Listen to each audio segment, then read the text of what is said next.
किसानले रुख लगाउनु भयो, जस्तो यो रुख लगाउनु भयो भने तपाईले काँचो पातलाई उहाँहरूले दिएको आइडिया अनुसार छायामा सुकाउनु भयो भने 500 रुपैयाँ किलो उहाँले लगिदिनुहुन्छ।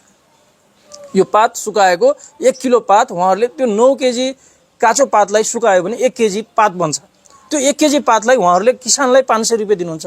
त्यो लिनुभन्दा त्यो सुकाएको पात एक हातले पात लिने हो, अर्को हातले पैसा दिने हो भने चाहिँ क्यास करप जस्तो भयो। यो पातको त कुनै हामीले त गाउँघरमा महत्त्व छैन नि त। तर अहिले उहाँहरूकै जस्तो बुटोलको सरोज भएकै कारणले गर्दा थुप्रै ठाउँमा किसानहरूले मेडमा भयो, वरिपरि बार लगाउँदाखेरि भयो, यो गर्नुभएको छ।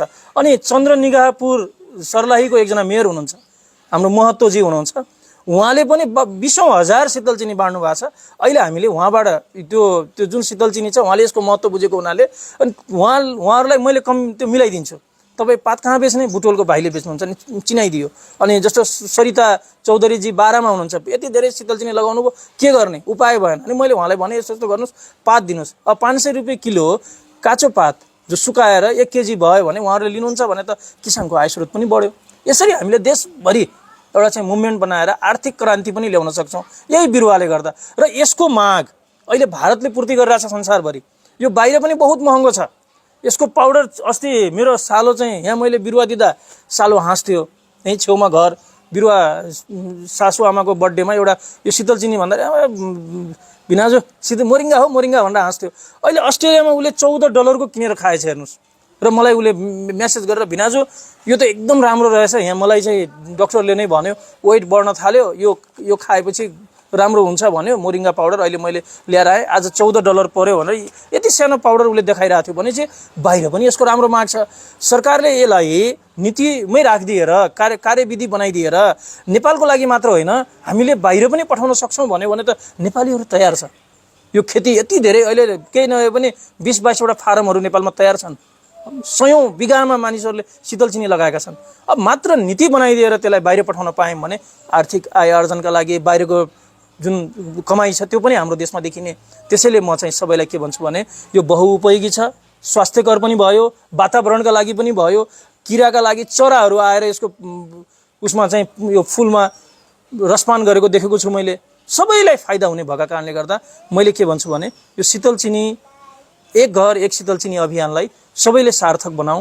र हामी पनि लागेका छौँ यो मोरिङ्गा फर लभ भनेर। अहिले चाहिँ यो टिमले सर्लाहीतिर रौतहटतिर हाम्रो डाक्टर दिल भन्ने एकजना हुनुहुन्छ, डाक्टर रामजी हुनुहुन्छ, उहाँहरू मिलेर पेट्रिकलाई मैले उतै पठाएको छु, नेपालगञ्जतिर नआउनु म छु, म गरिहाल्छु, यहाँ प्रचार गर्ने त हो।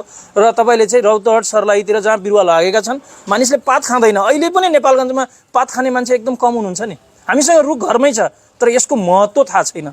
त्यसैले चाहिँ त्यो प्रचार हामीले व्यापक गऱ्यौँ भने हामी स्वस्थकर भयौँ भने अहिले हेर्नुहोस् त सबभन्दा ठुलो समस्या भनेको बिरामी नै हो। हामी जहाँ नर्सिङ होम गयौँ, कुनै अस्पताल गयौँ भने सबभन्दा धेरै हामीले के भेट्छौँ, बिरामीहरू भेट्छौँ।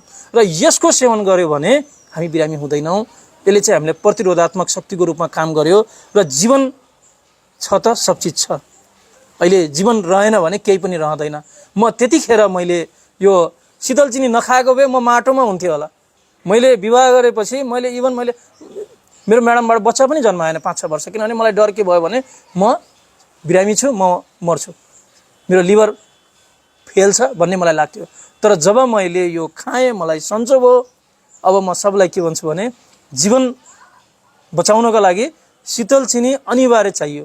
र यो औषधि होइन है, कसैले पनि यसलाई मेडिकल प्लान्टको रूपमा अथवा यो औषधि हो भन्ने नसोच्नु होला। यो सुपर फुड हो। सुपर फुड भनेको खानाभन्दा माथिको खाना। हामीले यसलाई डेली डाइटमा राख्नुपर्छ। अहिले भारतमा पनि विभिन्न ठाउँमा मालन्युट्रिसन भएका ठाउँमा जहाँ कुपोषण छ त्यहाँ प्रधानमन्त्री के योजना भनेर 54 लाख बिरुवा त यहीँ हाम्रो योगीले लगाउनु भएको छ। अहिले उत्तर प्रदेशमा न्युजहरू बजारमा आइसकेको छ। त्यसैले चाहिँ म के भन्छु भने हाम्रो देशमा पनि हामीले चाहे स्थानीय निकाय होस्, चाहे विद्यालयहरूको भने खाली जमिनहरू होस्, हामीले शीतल चिनीलाई चाहिँ व्यापक बनाउनु पर्छ र देशको राष्ट्रिय बिरुवाको रूपमा जसरी क्युबामा फिडरल क्यास्ट्रोले बनाउनु भयो त्यसै गरी नेपालमा हामीले यसलाई चाहिँ राष्ट्रिय बिरुवाको रूपमा बनाउनु पर्छ भन्ने चाहिँ मेरो माग छ।